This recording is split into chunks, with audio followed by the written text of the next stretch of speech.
अहिल्यानगर जिल्ह्यात काल सर्वत्र जोरदार पावसाने हजेरी लावलेली आहे। तर पाथर्डी तालुक्यांमध्ये अनेक भागामध्ये ढगफुटी सदृश्य पाऊस झाला आणि त्यामुळे सगळं जनजीवन जे आहे ते विस्कळीत झालं होतं। आपण बघू शकतो की काल मी करंजी परिसरात उभा आहे आणि काल या परिसरामध्ये नदीचं ओढ्याचं स्वरूप जे आहे ते आलं होतं। सगळीकडे पाऊस होता, या घरांमध्ये देखील पाणी शिरलं होतं। आपण बघतो अक्षरशः सगळ्या कॉलनीमध्ये हा चिखल जो आहे तो पाहायला मिळत आहे। त्यामुळं काल इतकी भयावह परिस्थिती ह्या ठिकाणी पाहायला मिळत होती। अद्यापही घरांमध्ये देखील पाणी आहे आणि चिखल या ठिकाणी पाहायला मिळतो आहे। आपण बघतो की अद्यापही हे सगळं घरामध्ये हे सगळं पाणी आणि ह्या महिलांकडून आपण कालची परिस्थिती जी आहे ती जाणून घेणार।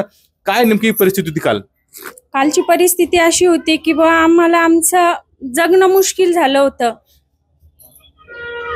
आणि आम्ही आमच्या जीवाला कसं जगलो हे आम्हालाच म्हणजे हे नाही झालं, कळलंच नाही की आम्ही मरणार आहेत का जगणार आहेत।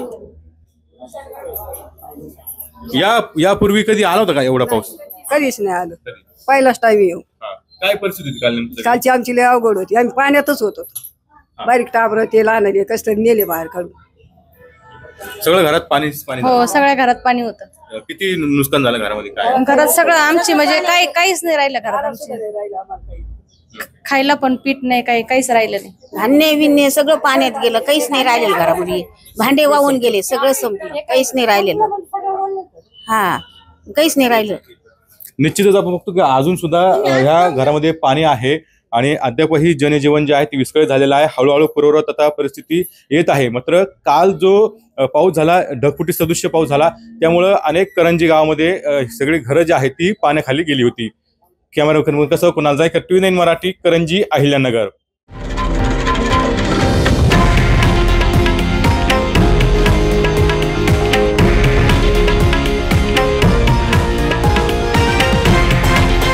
हे आहे देशातील नंबर 1 न्यूज नेटवर्क आणि आपण पाहत आहात TV9 मराठी, एकमेव।